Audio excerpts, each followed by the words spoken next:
If you Google the word parents, you'll be flooded with images of picture-perfect happy families. You'll see flashes of tender smiles on the faces of parents as they watch their babies drift to sleep. Cozy autumn walks with a small child holding the reassuring hands of both parents. Siblings making cookie dough faces covered in flour with parents cracking up. And these images are truly heartwarming. You could scroll through these glossy stock photos for hours and never come across a single photo of tears being shed by a child that aren't being lovingly wiped away by the parents. We also see these images of perfect parents and happy homes splashed across the covers of our magazines, television commercials, and even highlighted in our most culturally iconic sitcoms. But I wonder how you'd feel if none of these images told your personal story. I certainly never lived that happy fantasy. My parents were not good parents. It sounds taboo to say the words bad parents out loud because all we're indoctrinated to know is the good parent. And it's true that we see good parents all around us. However, in our culture, it's misassumed that all parents are good, which is simply not true for so many. Did you know that 1 in 4 adults in the United States chooses to cut off from their parents for some period of time over the course of their lifetime? This means that 25% of this audience can relate, which is staggering. As a survivor of parental emotional abuse and a leading expert in the field of clinical psychology, I can tell you what hides behind these staggering statistics are the untold stories of both minor and adult children who've suffered at the hands of their emotionally abusive and manipulative parents. So why don't we hear about these stories? After all, we're intelligent, we're very aware abusers exist.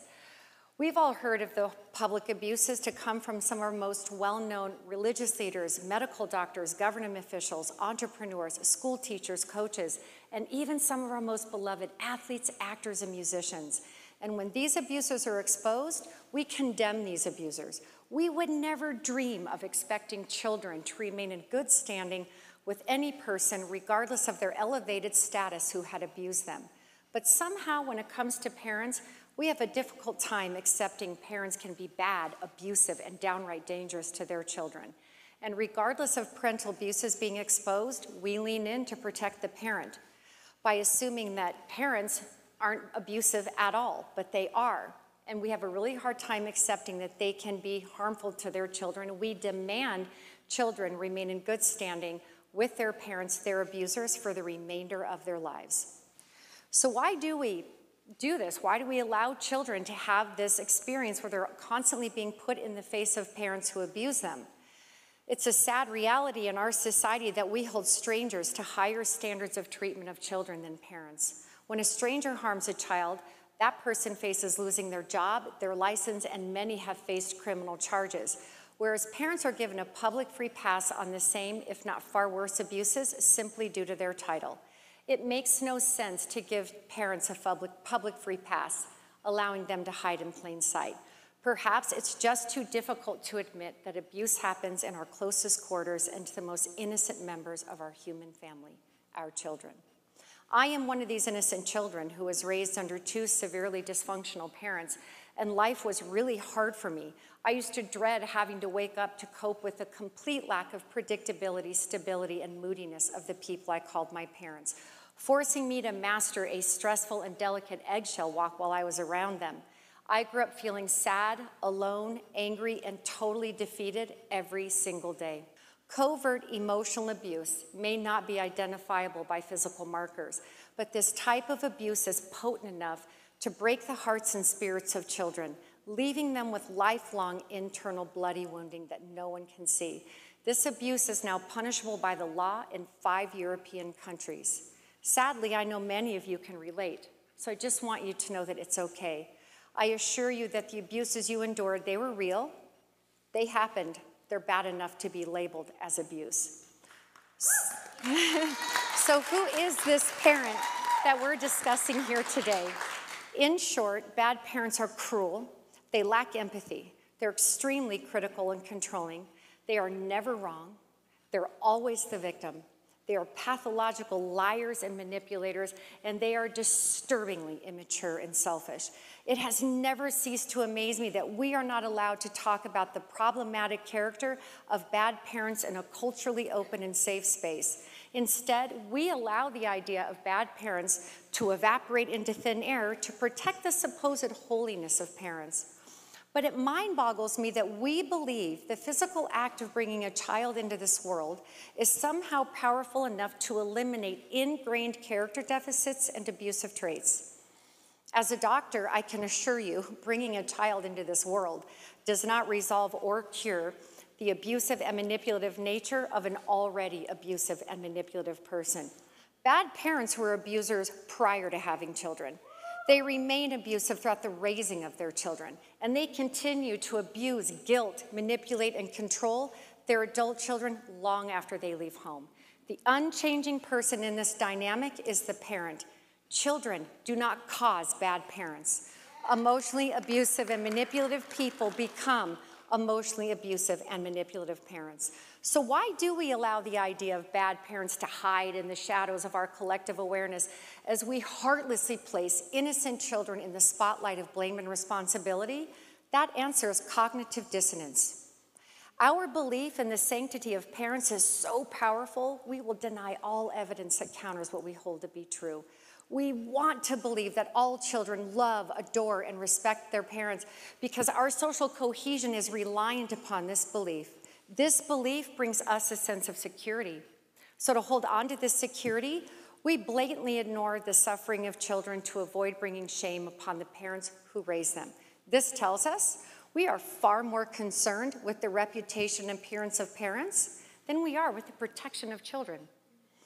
So how do we assimilate this new information that not all parents are good into our cultural reality so we can stop silencing victims of emotional abuse?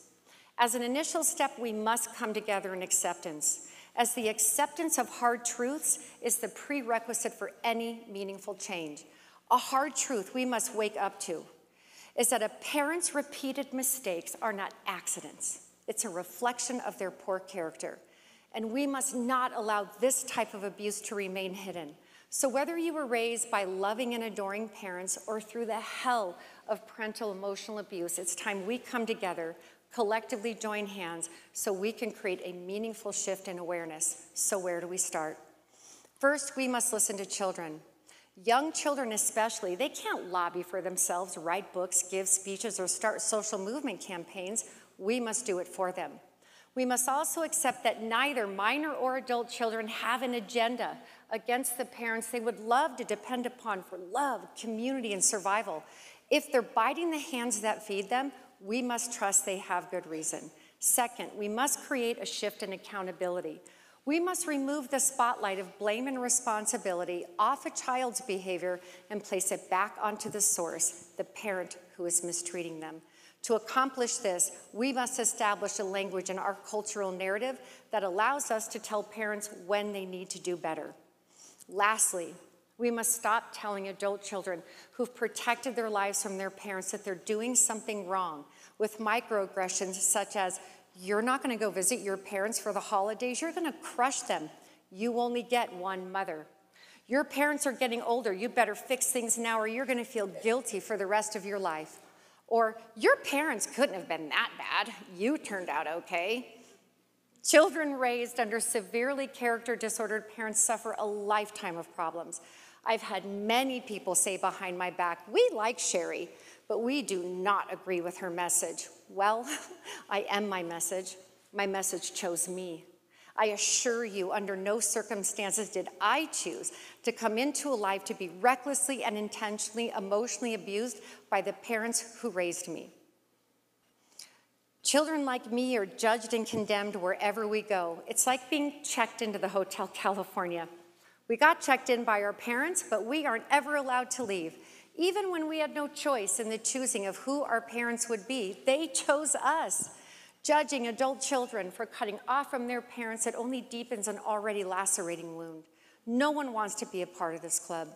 So let us all offer more understanding and kindness the next time someone we know tells us they will not be joining their family for special festivities now or in the near future. Here's what I know for sure.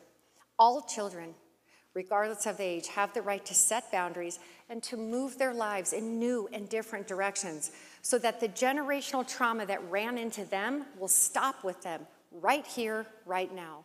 Allow me to tell you one last thing. I'm not here today to break up families. I cannot break up a family that's already irretrievably broken at its leadership.